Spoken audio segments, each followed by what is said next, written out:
Hi, everybody, and welcome along to Meet Your Trading Experts live and free. It's great to have your company today. My name is Paul Botterill. I'm the founder of Access to Wealth and Online Trading Profits. And I have my guest today with us, Mr. Lloyd Pung. Now, I met Lloyd many years ago. Hey, mate.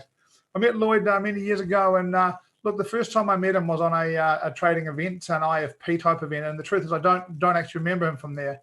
Where I do remember Lloyd from is the first Bali trading retreat. And the trading retreat was a big deal for us. We weren't really sure how it was going to go, and there were some real concerns about what happened when you mixed, professional traders and clients, and how that would work, and we would get a bit pushy, and we would be uncomfortable. And so we did the first one, and we had about 10 traders or staff in total, and about 10 clients in total. And Lloyd and Charlene stayed down the road in the little cheapy accommodation, and wandered in each day. And during that event, I got used to a couple of things around that event. First was that any time that we were in the room, Lloyd and Charlene were in the room.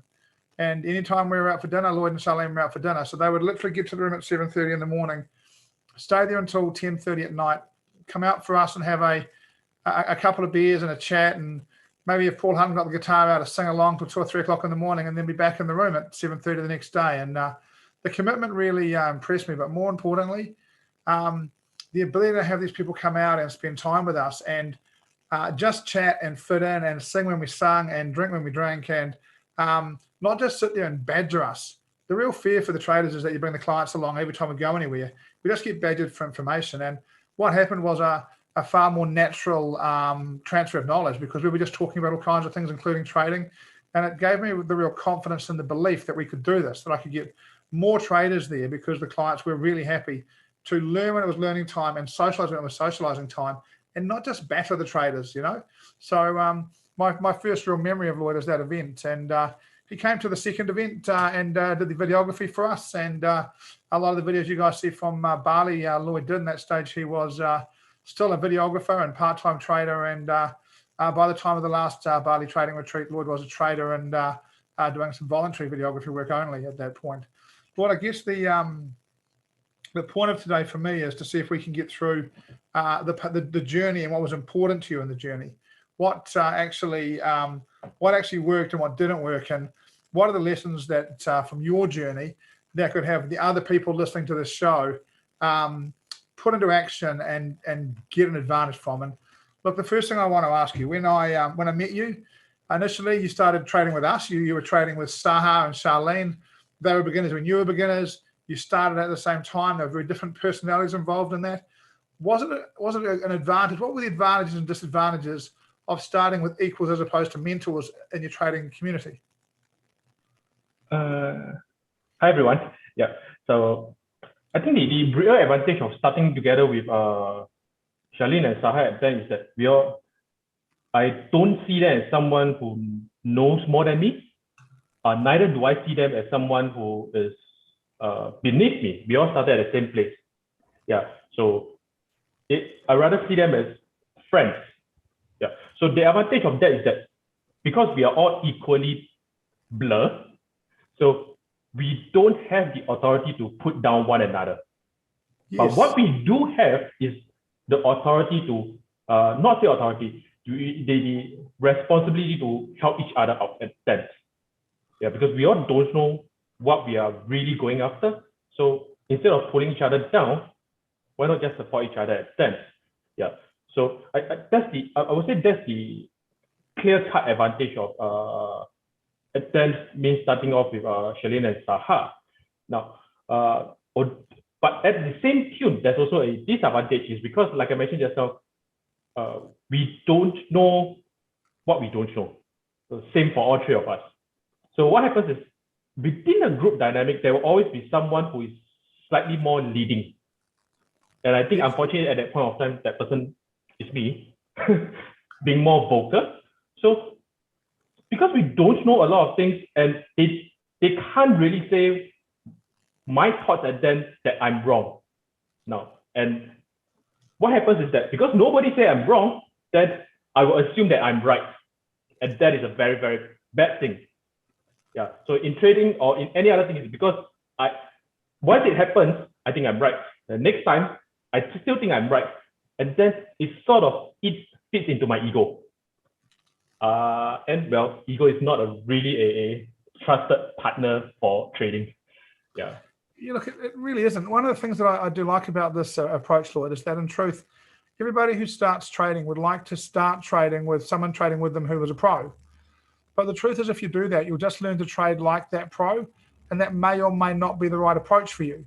Whereas when you start with a peer, you've got to find your own way, right? No one has the way. Yeah. I forgot to touch on that. Is that what you're saying? What I'm hearing is that when I would, at that point, we want answers. The thing is that if I started with someone who knows what to do, who knows what they are doing, I'm not learning. Basically, every time I'm wrong, I will look for answers to that person. So I won't be learning as fast compared to people who my friends that I'm starting off together. Yeah, because if we don't know together, we will seek the answers on our own and learn together. But being with a pro, that means right at the start, I think that's not necessarily a good or bad thing. It's just that the nature of being in a group dynamic is that we will start looking for people to feed us answers instead. Yeah. So starting off as a group, everybody who is on the same page, there's a real advantage in that because we all start to feed off each other and learn together. Yeah. And you guys are literally, you guys literally met each other on one of our programs, right? You came along, you met each other on one of our programs, and then you started trading together. And you and Charlene still trade together to this day to some degree, right?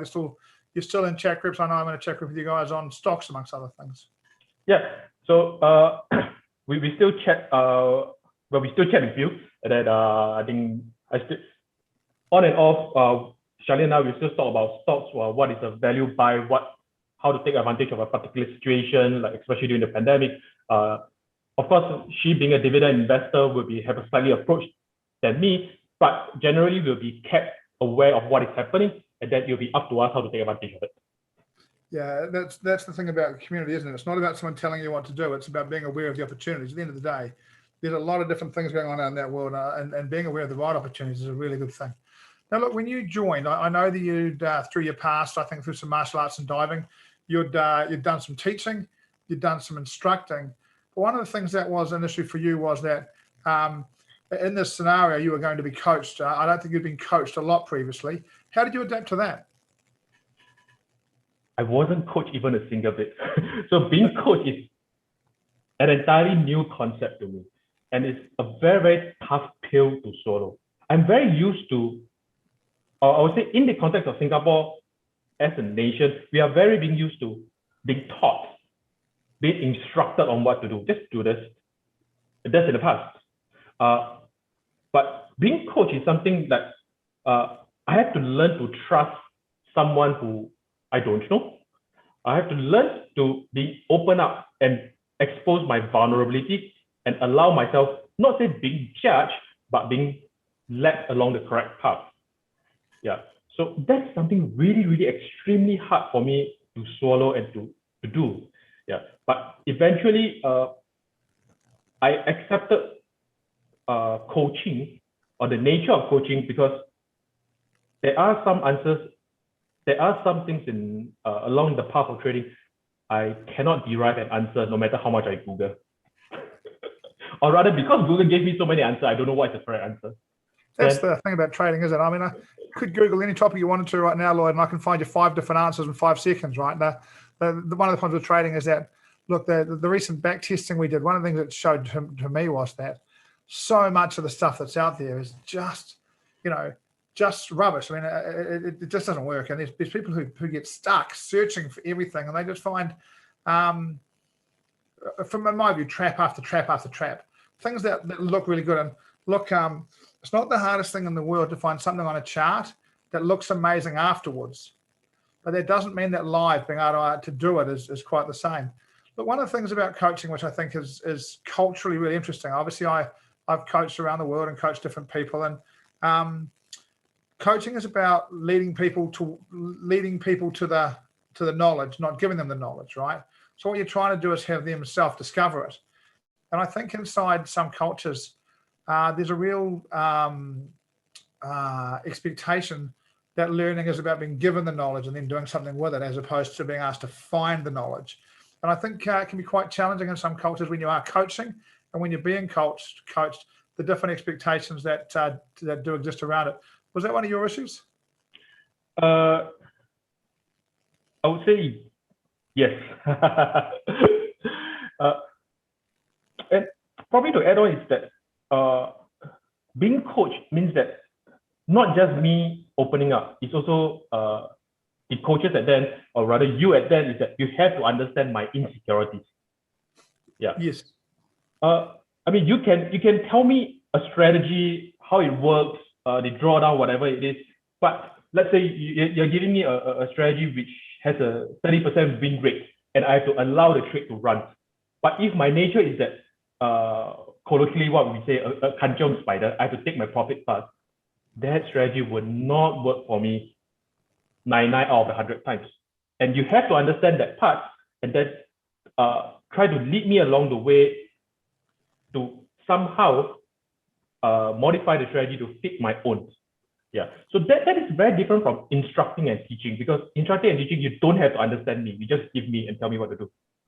Yeah. It's weird how when money and winning and losing becomes involved, a lot of things you can just tell people what to do and they will just do it. But when money and winning and losing is involved, people do have a different reaction to it. A Tanjong spider? Is that what you said? Kancheong spider. That means anxious spider, because the 8 legs, they blurry moving.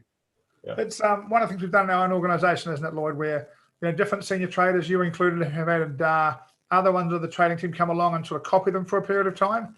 But in the end, their personality couldn't trade the same way. They've got to go and find, look, everyone at the end of the day can actually take the same entry. That's not the hard part. It's how you manage it that's got to line up really with who you are as a person, right? Yeah. So learning, I'll second what you said completely. Taking the same entry is not hard. But like nowadays, what I changed into, or rather I've learned to fit myself into, is that once I take the entry, I walk away. The chart will do what it wants, the price will do what it wants. I don't look at it anymore. But some people just cannot sleep with that. They just have to, before I sleep, let me look at the chart one more time. Probably I should take a partial profit. Probably I should shift my stop loss to entry, doing whatever they need to do. But whatever they are doing at then wasn't part of the strategy at all. It's part of their nature. Yeah, and look, it's really interesting. One thing, we've done this, and you've been part of helping us with this. We've done this world of backtesting over the last month and had all these guys helping us. And one thing that really comes through is that if you can leave the strategies alone that are looking for big targets, you make great money. But boy, it's one of those things that's so easy to say, but it's not naturally an easy thing to do for many people. And again, for some people, it really is. I tend to be one that, I'm a bit like you, Lloyd. I don't really even want to watch it. I just want to put it on and have a target, and I'll come and have a look later on. And if it's there, great. And if it's just short, I might take a bit of money, but I don't like to muck with it very much at all. Look, for those that are joining us today, welcome into the Zoom room. If you're on Facebook, if you're on YouTube, if you have any questions for Lloyd, put them in the chat box, and I'll make sure we get them asked of him today. We've got an hour with Lloyd, but what we're trying to do today is talk about his trading journey and the lessons from it. What were the things that he looks back on and thinks, well, if other people knew that, it would help them in this journey. If you've got any questions for Lloyd, ask them now. Look, it's often, I think, even a year ago, Lloyd was one of the sort of unknowns in the trading group. And I think perhaps after the last live Bali retreat, it started to change when a lot of the senior traders started talking about you as one of the guys to talk to. But if you're looking to have a chat about trading, find you, because you've got a view on most things. You're very well researched. You've got very wide-ranging knowledge. So we can have a chat with you about just about anything. And you still publish some amazing stuff into our team chat. It's been a different profile, really, hasn't it? Over the last 12 months, your profile in the organization has grown quite a lot, really. First of all, I would say I will contribute to, because nobody ever says I'm wrong. Because in trading and investing, I don't really think there's anything that is absolutely wrong. It's just that when someone or me share an idea, we genuinely think that particular piece of knowledge will be beneficial in some way. But how would the other party make use of that knowledge? That's entirely that person's ability. Yeah. So I think this is wonderful for Actions to Wealth as a group, because we are so diverse. There are some traders, there are some option traders, stocks traders. we generally just bounce along ideas, me and some others, and yeah, it does have some interesting impact at the end of the day. Yeah, I was going to say that, Lloyd. I figure, you're an interesting guy because I can ring you up one day and say, hey, we need some help with some testing. Can you spend a couple of days helping me? And generally, you're going to have a couple of days, and you're going to say, you're free to do it, right? That's the whole trading freedom thing, right? But at the same time, I know that you're in a chat group with you're doing some work with. Sorry, I just lost my place in the questions. I know that you're in a chat with Julian. I know that you're doing some work with Julian. I know that you're in a chat with Ash. I know you're in a chat with Charlene. You're in another chat with myself around some stock stuff as well. You're doing all of that. You're trading Forex, and you're doing a lot of other stuff as well. What's the stuff outside of Forex that's caught your interest? You do a bit of stocks. What else do you do? Outside of trading and investing, I assume. Nowadays, actually just last month, I've been more involved in the charity. I think it's just last week, or rather since last year, I've involved in something called, I forgot the term, CWA. So what happens is that I'll go cycling, I'll go to old folks home or hospital in the morning. So I'll bring those elderly and cycle and in a trolley, bring them out, cycle along the parkway. Yeah, because they being caught up in the hospital or the orphanage, or sorry, old homes, is just not mentally healthy. Retirement home sort of thing. Yeah. Awesome, mate. That's nice to see the team in their own way. Look, it's one of those things, right, where really effective charity isn't about giving $1 billion to somebody. Really effective charity is about affecting a group of people's lives in some small way. And across the team, and there's a lot of nice stuff people do. I really appreciate it. Look, I want to talk to you about back on the trading stuff a little bit. Mm-hmm. My experience, and we're trying to get an understanding of stuff. And I've watched your journey pretty close over the time, Lloyd. And one of the things that I know that you've done at times, right, is I know that there's been stuff that you've done that you knew wasn't right and it didn't work, but you still did it. And when I say I know you did that, that's because I know that every single trader in the world's done it. Why do we do it? Why do we do stuff that deep down we know isn't that good? I don't want to speak for anybody else, but I would say, particularly for myself, I'll guess is that because I have a stubborn streak in me. So the thing is that you can tell me something is wrong.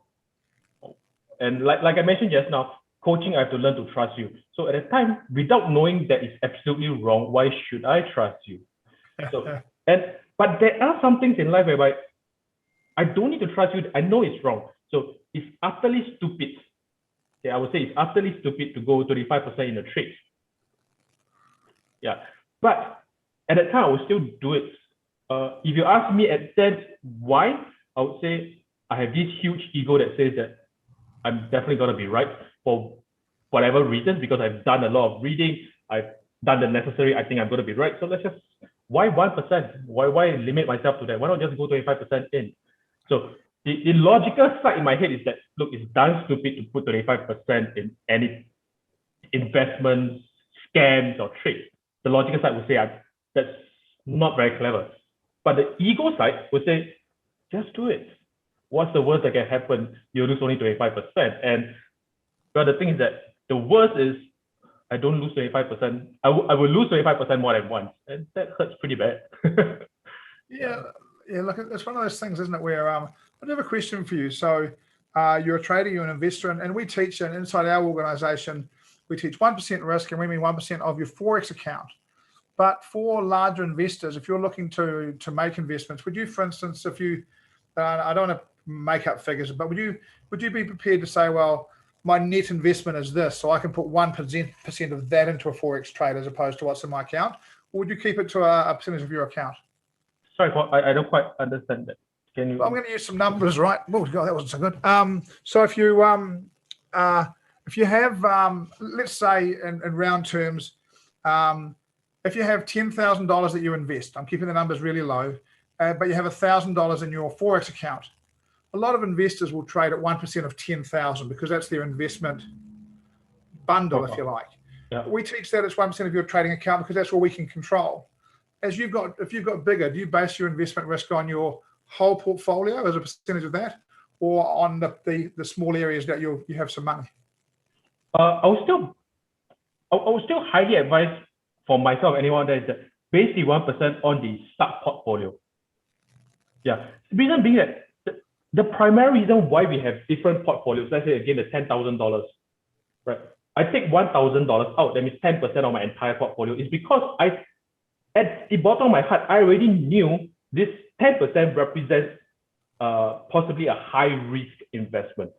Yeah, so you've apportioned your $10,000 into different areas to balance up the overall portfolio, and then inside each one you trade them appropriately for the size of that account. Correct. Yeah. We'd like to be some guys in our, there's a few guys listening to us that have been doing pretty well on crypto recently, and they've dragged some money out of it, and deciding at what point to put their money into other things will be one of the great, but the guys that get that right in crypto will be the guys that really make it. The guys who work out when it's time to say, okay, well, actually, I'm going to take some of this, I'm going to put it back in stuff that's going to make me less money, but I'm not going to get to the top and take the risk at the top. They're the guys that'll leave with the money, and that's what it's really all about. Mate, so we talked about sometimes when you're trading that, and this is my experience as well, that sometimes you do things that deep down you know are wrong, but you just do them because you want to do them. And, we just lack discipline. And when I say we, all of us have done it, and sometimes we get ourselves into trouble. And in your trading journey, at times you've stumbled. And when you've stumbled and been frustrated and had enough, and again, I think every learner trader is going to go through that at some stage in their life. They're going to have a bad week or month or whatever it is. What got you back, and how'd you get back? I stumbled 3 times, by the way. I hope that's not too much. I hope there won't be a fall. What got me back? Actually, I'll rephrase that is no one is keeping me out. Yeah. I wouldn't say anybody is getting me back, but the more important thing is no one is keeping me out. How do I put that? Because again, when I stumbled and fell, of course, at then Charlene is there to, I wouldn't say help me, but she's there good enough to tell me to take a break. Yeah. Essentially, she's acting like a safety barrier because she's a much more conservative investor than me at that time. So when I should take a break, she would just lightly tell me, and then I myself need to have the hunger to come back to this game. Now, I think what's important to me at that point is that when I come back, no one is overreacting. Oh, welcome back. Oh, let's start it all over again. No. At the time, that particular group of friends is that whether me leaving or whether me taking a break or whether me coming back, they all see it as possibly part and parcel of my journey. They just treat it as, look, that's the way, that's the norm. You're back, let's get back into the routine again. Yeah. So I wouldn't say they are a crutch that helps me, but rather, while I take a break, they're still walking the pathway. And to me, I see that there's still a way. Yeah. Charlene has a bit of a gift, doesn't she, about that ability to just get on. I'm with you, no matter if you have a break because you've stumbled, when you come back, no matter how much people are trying to support you, it feels a bit like they're rubbing your nose in it.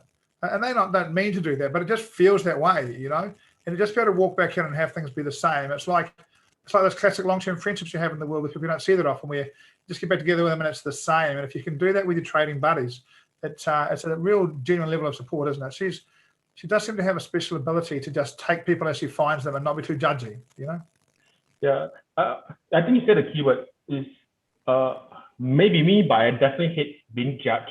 But as long as I don't feel that there's someone is there to judge me, then that means there's no one hindering me from getting back. I would say that's a key difference between trading friends and normal friends. So at that point, my normal friends at then, they knew I'm getting to Forex, something new for me. So they knew I lose money and possibly lose more than a bit of self-esteem. So when I wanted to get back, the natural, I would say their response to me at that was, why are you still doing that dumb thing again? Because they see Forex as gambling. Because unlike stocks, which they knew I'd get which I'm okay with, good at. Stocks naturally they link it with there's an intrinsic value in buying to the company. Yep. But forex they purely see that as gambling. So they were not actively trying to stop me from getting back, but you knew they kind of implied that the words they were using. Yeah. So be it dramatic or otherwise, that's kind of disheartening. Yeah. But whereas for trading friends, even from and then the ATW group is there's nothing dramatic about it. Oh, you're back. Okay. Yeah, let's get on. Yeah, nice, isn't it? Sorry, man, I've got half the world messaging me in the middle of the show. Sorry about that, man. Look, I wanted to talk to you about the evolution of learning, I guess. So when you started off, you've got questions. At the times you've stumbled, you've got questions. When you're professional, you've got questions. How do those questions evolve as you go through the process, and how do you get them answered? That's interesting to me. Starting out as a learner, my questions at then is more of why. Why did that happen? So, and without fail, every single time, my answers to those questions would always be excuses. So in the context, like, why did I get stopped out? I think I followed the strategy.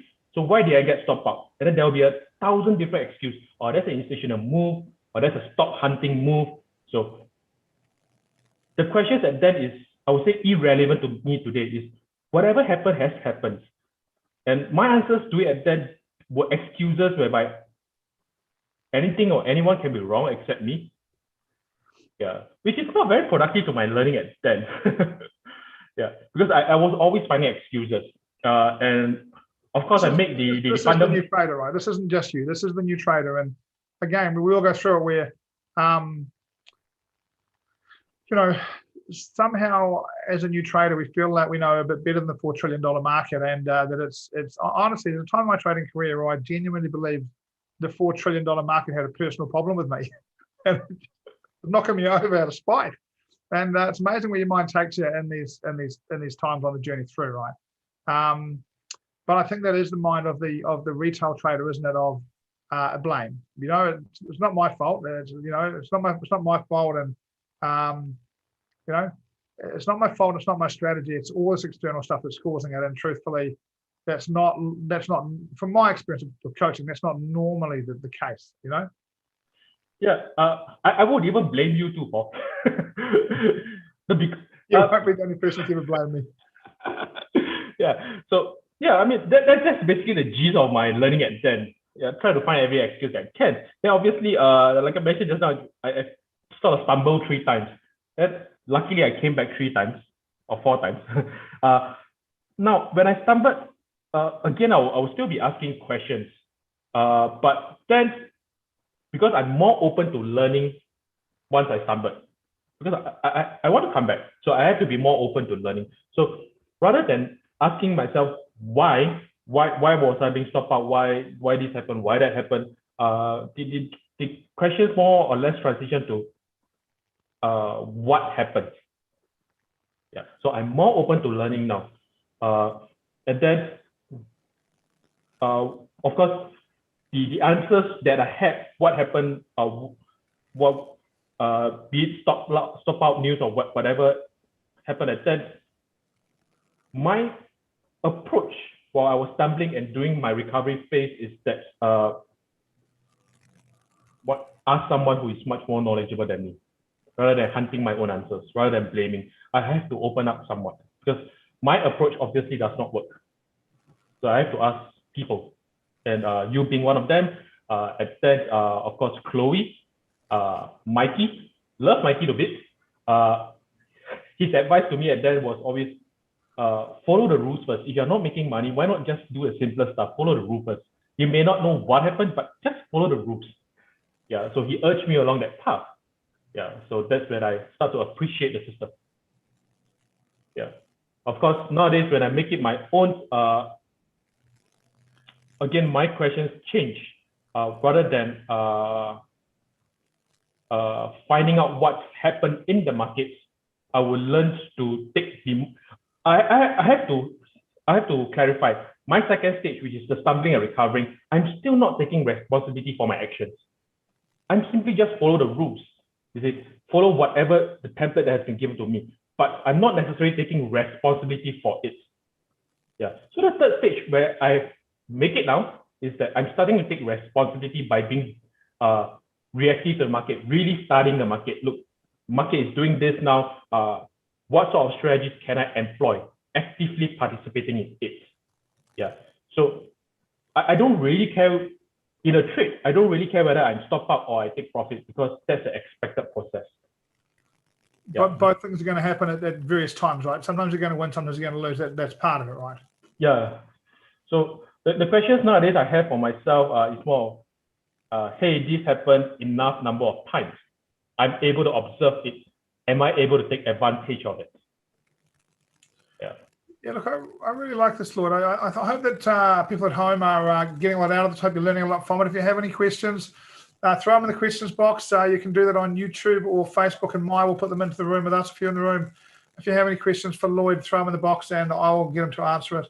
One of the things, Lloyd, that I think is, one of the cool things about trading. It's one of those things that's quite frustrating at times, but one of the really cool things about trading is that everybody's journey is different. It's not the same as 1 + 1 = 2, 1 + 2 = 3. It's different. Everyone has a different journey, right? And I think one of the big keys to your success for mine has been starting to understand who you are as a trader. That I think you understand who you are around risk, and I think you understand who you are about the opportunities that you hunt. What can you tell us about that process? Understanding myself, I think that's not hard, but accepting what I want is hard. That's really the tough case.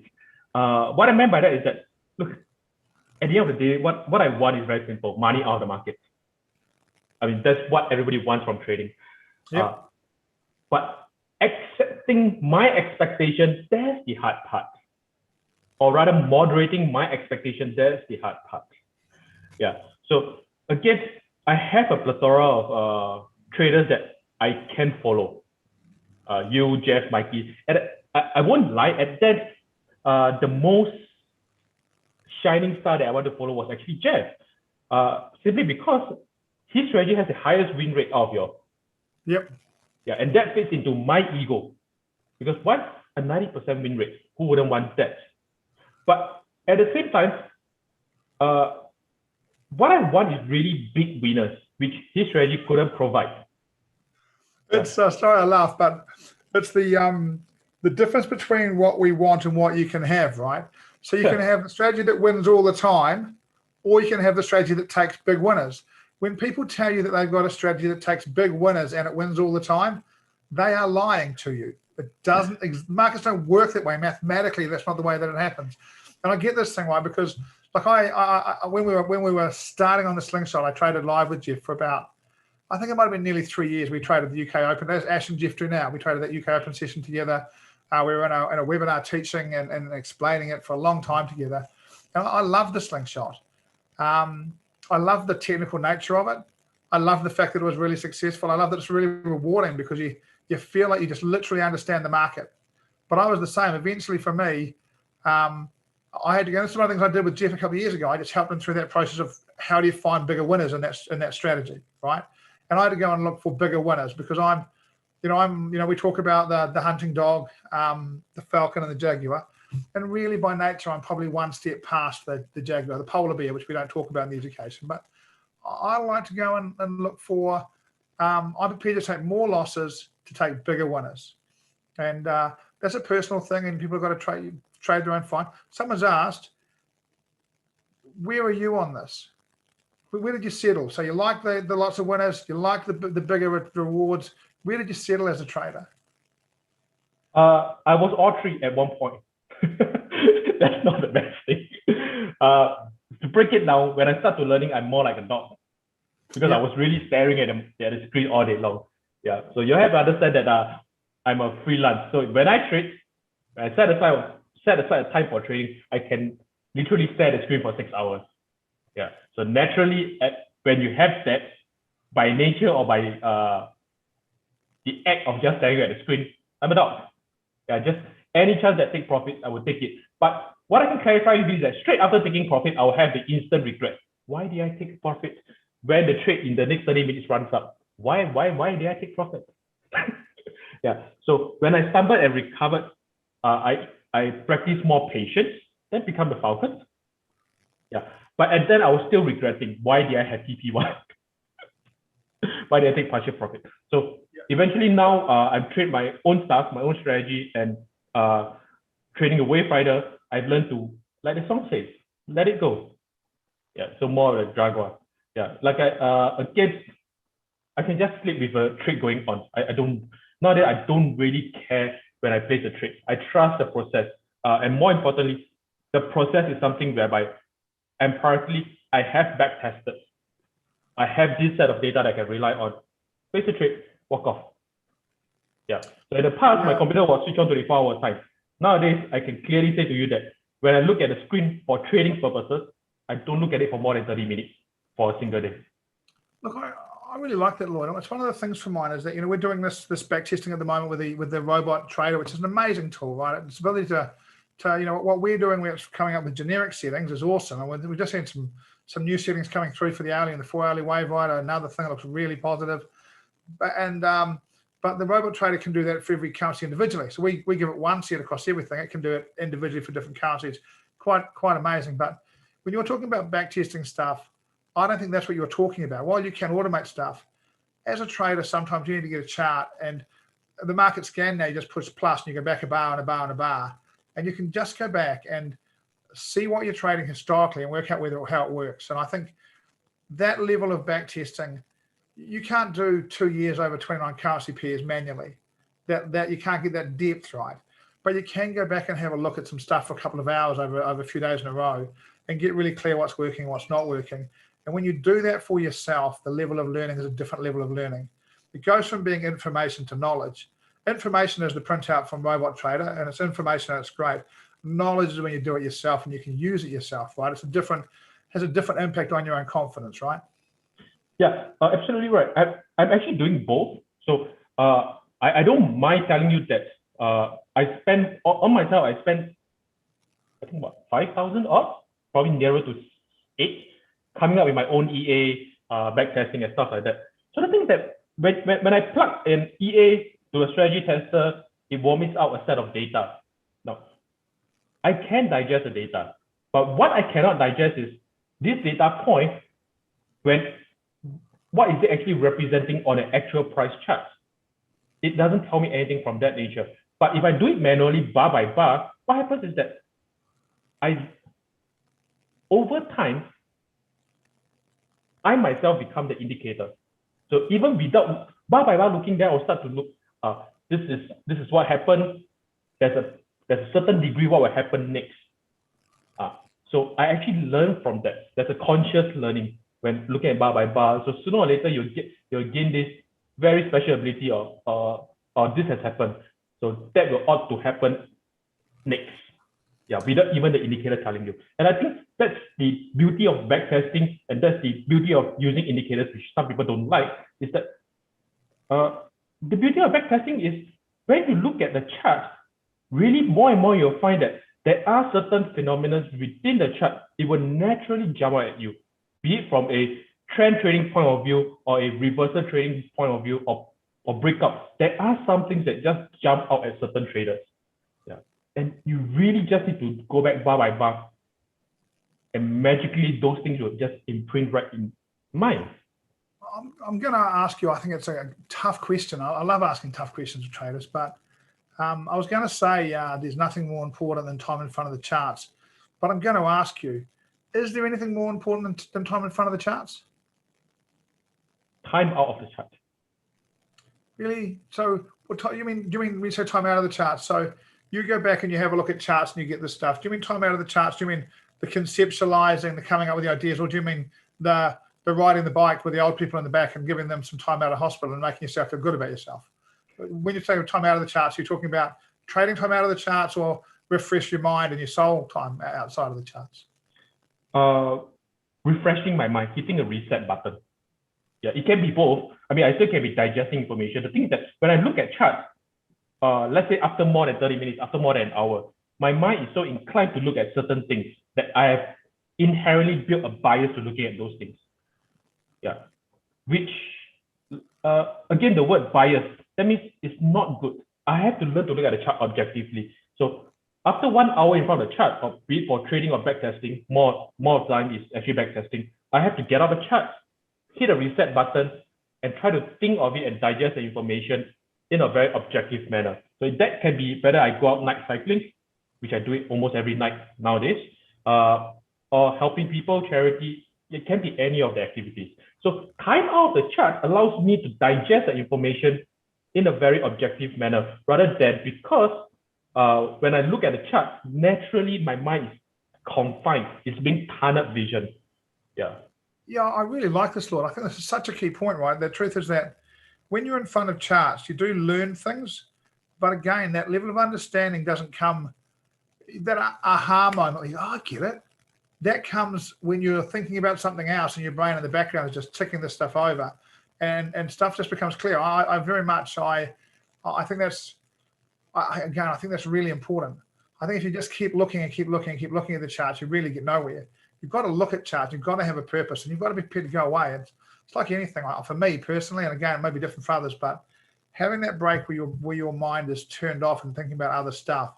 There's a time when the subconscious mind just comes in and goes, oh yeah, what about this? Boom, boom. Oh, here's the answer over here. And you sort of, so oh yeah, that's right. You go back to the charts and I need to go and check that out because that, I missed that somehow. And quite often when you're talking to people about charts, well, my experience is that you start thinking, I remember noticing that a while back, and it comes back to you and it becomes a lot clearer. So that's kind of interesting for mine. So actually, can I add on that is that when I say time out of the chart, it's also due to one conversation I had with Paul Hutton. Because there was once at hindsight, I actually made quite a stupid remark. Is that I don't know, for one day I just told Paul Hutton, Paul, I kind of observed this, that during the Asian session, if price is sort of ranging, it will more or less break out during the London session. And he just looks at me point blank, isn't that obvious? I'm like, then I think back, it's like, yeah, actually I sort of knew that at the back of my head. But in that moment, or rather because of the last 2 days I was looking at the charts continuously, I didn't allow myself to have a reset time. I got so caught up in the moment that something so obvious, I just take it as a holy Bible knowledge. Yeah. I've got a great comment here. I've been spending a lot of time, 8 to 10 hours in the last 2 weeks. I think it means 8 to 10 hours a day in the last 2 weeks, looking at charts, recording info and doing some back testing. That burned me out. I just want to stop everything and go away, mate. Have a break. And look, one of the things I think this is really normal for people doing education is you learn some stuff, you get excited, and you go back and you go and you boom and then you bust. And really what you need to do is just be really consistent. And some time in front of the charts is super important. It couldn't be more important. But having some breaks and having some clarity around it is I think perhaps for mine just as important. I think there we go. Okay, so I've got a couple of other things for you that sort of spark, so it's around this sort of mental process stuff. So for me, if I was to define your decision-making process, I would say that you're trying to find the thing next to the masses. So just as an example, if everyone's off buying airplane stocks, you're possibly off buying the companies that supply them with food. That you don't follow the masses into the airplane stocks, but you have a look at how that will affect the market. Actually, I was talking to Leon on Sunday night. It was late. The Denmark thing was crazy late. We were talking about stuff, and he was talking about the institutions and how they, how they use they buy the stock and they've got 2 days to pay. And just made me think straight away that if, let's say you're a European bank and you buy a truck of stocks in Australia and the Australian market therefore goes up, you've got to pay for it 2 days later. I do wonder if there's enough volume there to push the Aussie dollar up some stage in the next 2 days, because they've got to go and get some Aussie dollars to pay for that stuff. And these guys aren't buying $10,000 worth. These guys are buying a fair chunk. So it's just an example of, I'm having the conversation with Leon. We're talking about, just talking about, markets and, blah, blah, blah. And, they're talking about, they get the 48 hours and blah, blah, blah. I'm thinking, wow, I wonder if I can use that. So at some stage in the next 2 or 3 months, I'll sit down and have a little bit of a look on a correlation between small country stocks and the currency in the 48 hours after the moves, and see if there is some variation as the money comes into the currency to buy the product, to pay for the products that have been bought. I think these are the things that trading is all about. Ideas. That could be the biggest pile of hooey in the entire world, right?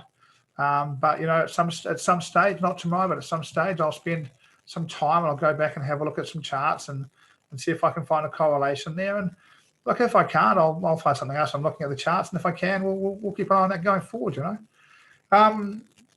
we were saying about you, Lloyd, that it's one of your approaches really is to watch the market and find the alley next to the market, not follow them into stuff, but find what they're going to do, how it's going to impact the market, and take advantage of that.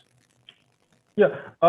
Again, that goes back to the point that I don't have to reinvent the wheel anymore. Or rather, in the past, I tried to. For trading, in the past, I would say think out the. My approach is think out of the box, try to reinvent something. That of course doesn't really work. So, and that's for forex trading. So eventually, I go back to my true nature, actual nature, and that's for stock side. Is that I don't really have to invent anything. Why not just follow what people, the obvious, what people is doing, but instead of blindly following them into the hottest thing to the market, I can always consider the supporting factors, the supporting industry, because those industry is gonna move sooner or later. So I don't need to make the biggest money. I want to make money, so why not go for the secondary market? And I think that rings true for forex. In a way, I would say how I would interpret that message is I don't need to trade at the absolute top or bottom. I can always trade at the next higher low or the next lower high. I will still make enough money off that. Yeah, I think if you're trying to trade the high low, you in the end you'll make more money and you'll lose less, and it's a pretty good place to be. Catching tops and bottoms in forex and trying to get in front of that market is always a little bit difficult. So when you look back on your trading journey, is there any stuff that you knew that you sort of chose to ignore on the journey through? Is there any stuff that you look back on now and when you were young, you thought it worked, then you worked out it didn't work, and now you think it works again? What's been your progress around that kind of stuff?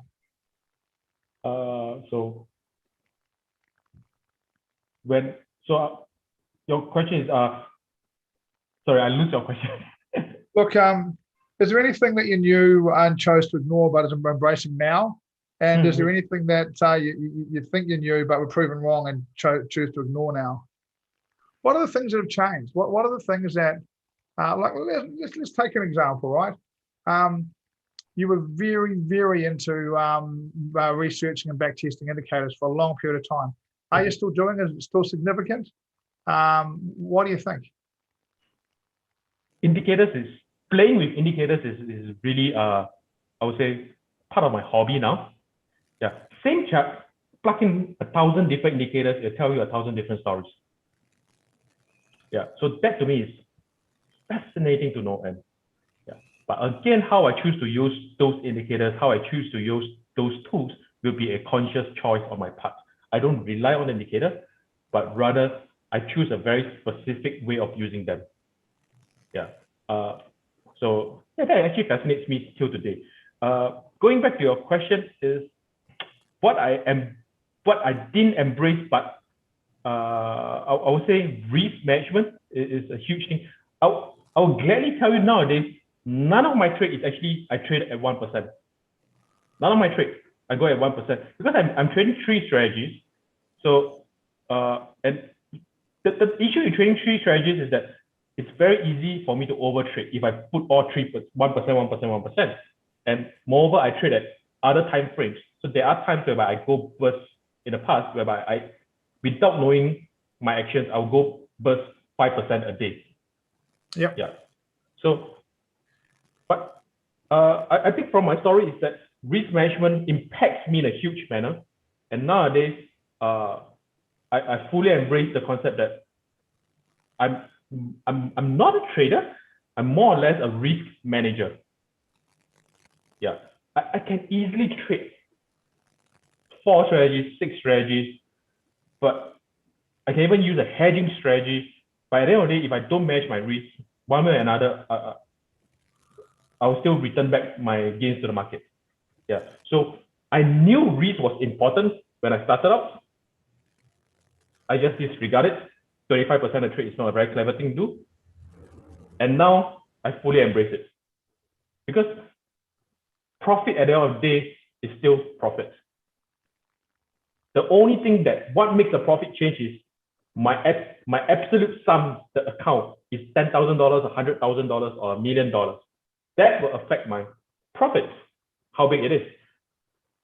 As long as I take care of my risk, other things will be taken care of. Yeah, so that's a mantra that I actually embrace it nowadays. It's one of those things that I think people don't understand, Lloyd, is that just again around numbers. If you make 10% in a year, and during that year you've been up 30%, down 40%, up 20%, down 60%, up 80%, and you make 10%, at the end of the year you're exhausted. Whereas if you make 10% a year and you make 1% a month on 11 months and one drawdown month of 1%, you get there and you're cruising, right? Confidence is high, you're on a great run, and and you feel good about yourself, right? And it's a lot tougher. As risk goes up, it's a lot tougher emotionally. It's tough emotionally at 1% some days. It's a lot tougher as risk blows out on this kind of stuff. Look, I'm going to, in a few moments, I'm going to ask Mai to give away our prize tonight. Our prize tonight is 1 month free of the strategy bias group from Access to Wealth Online Trading Profits. This is the group that does the COT data, the seasonal data, the fundamental data. We've got some big announcements coming on there. I reckon in about 2 to 3 weeks, we've got some interesting new stuff coming on there. The guys who want to say may well get to be part of that.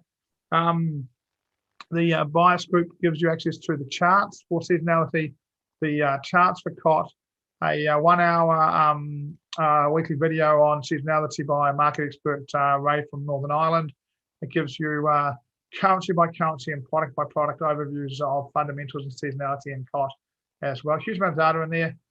Full value $197 a month, and we're going to give somebody a chance to have a month for free. I'm going to ask Mai if you can spin the wheel of fortune. Mai, can you spin the wheel of fortune, please? Let's see if we can get ourselves a winner. In the meantime, guys, if you have any questions for Lloyd, throw them in the questions box, and I will ask him the questions. Otherwise, we'll wind her up in a few minutes and settle them down to do a little bit more back testing. Actually, can I touch on one thing whereby I just I forgot to mention? Yeah, mate. Let's do the wheel of fortune and come back to it, okay? Okay, Mai, find us a winner, please.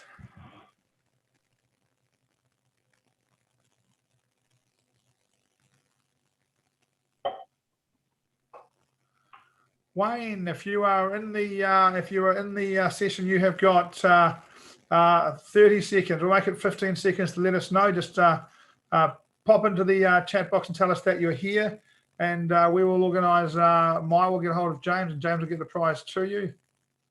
Hey. Simon thinks you should give it to Crystal. She didn't miss by one again, did she? I don't think she did today. I think we're a little bit further away. The hot run of missing by one seems to have passed. Simon, I can see a few messages coming in from you. We'll have a look at them as soon as we're over and get back to you. What were you going to say, mate? You had one thing to add. Oh, yeah. One thing to add is that just now, again, what I embraced in the past, but I discard it nowadays, is actually news and discussion. I think, make no mistakes, I still enjoy discussions a lot. And just 2 days ago, I had a chat with Ash that fascinates me to no end. But in the past, I would look at news, discussion, especially from the experts. That will impact my trading a lot. Nowadays, I have learned to compartmentalize. News and discussion is good and healthy, but at the end of the day, I will return back to my trading plan. Yeah, as long as whatever I learned, the new knowledge I gain, the news, if it does not fit into my trading plan, I have to put it aside for now. Possibly find another way to make use of it. That will be backtesting and coming up with new strategy. But it will never, whatever I learn new now would not be part of my trading plan. Yeah. We'll get to that one. Look, that's one of the things that you learning trading on a trading floor. I traded. I sat on the trading floor with 5 other traders. We sat in a group of 6, and we exchanged ideas a heck of a lot. And we talked and we learned, and we learned a huge amount together. Really, I think all 6 of us are still professional traders in some way, shape, or form. And really, we learned how to trade on that trading floor, really. And but we also had to learn the same thing, that the discussions and the knowledge were interesting, but you had to trade your own thing. You had to listen to it all and then make your own decisions and do your own stuff, because it's the only way you got any better. Look, we've got from Hawaii, what is your favorite currency pair, and do you have a specific time of day in a trade to trade? I don't have a favorite currency pair. I like the ones that are going to win. I like the one that is displaying the strongest sign of strength. And I also like the one that is in the weakest currently. I'll just trade 4 of them together. Yeah. Look, you've actually got a little strategy you've designed yourself, haven't you, where you trade one of the strongest versus one of the weakest, right? Easy. This is a half-hour strategy to learn, and goes along pretty good, doesn't it? I think the thing is that if I were to teach it, I don't know how to teach it, because I would literally only spend half an hour telling you what's it about, and that's it. Yeah. Look, I think there's some people who would be more than happy to do that. Sorry, mate, I want to push on. So, and also you're the architect of the STEP strategy. Yeah. Having fun with that. Yeah, some guys loving that at the moment. I had a really good week last week. I hear, we're starting to been a good month for paying some people out, and the STEP strategy is starting to turn up for people getting a bit of money. It's nice to see. I think that's a huge validation to this strategy itself, that people is getting paid out. And on top of that, I would say trend still works, which is a good thing. Yeah. So Jura's saying he's been trading the STEP strategy profitably, consistently. Thank you. I think one of the guys going to go on to the Morris Capital Accelerator program is trading the STEP strategy and making, again, I really like it. We're making 3-4% a month. Generally had a good week last week, made a bit more, but I think those kind of strategies that make 2 or 3% a month are really good strategies, stuff that's really consistent. So we'll continue, I think, to teach the new Wave Rider. And looking at a few questions about stats on the old Wave Rider, I think we'll leave those till we trade the new Wave Rider. Really, they're a bit redundant, the stuff we did on the old stuff while we're in the middle of changing our strategy. But where was I?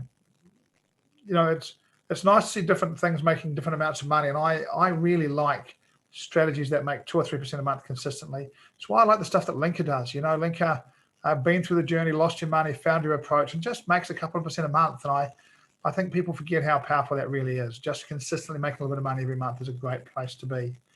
Rightio, mate. Anything from you before we wind her up? Probably the last thing from me, which I think is the most useful advice that I can tell you all right now, is that the basics does work. Yeah. Time and time again, when I try to reinvent something new, I'll find myself going back to basics. I think the STEP strategy is a testament to that. Just trade the retracement, trade with trend, and even the currency strength strategy, which I'm working now, is basically the same old basics, just trading the strongest against the weakest. It works. That's all. It amazes me over the years, Lloyd, how many people that are out there. And I say this stuff with some compassion. I don't mean to sound judgy, but it amazes me the amount of people out there who could never trade the strategy because they believe that strategies have to be complicated.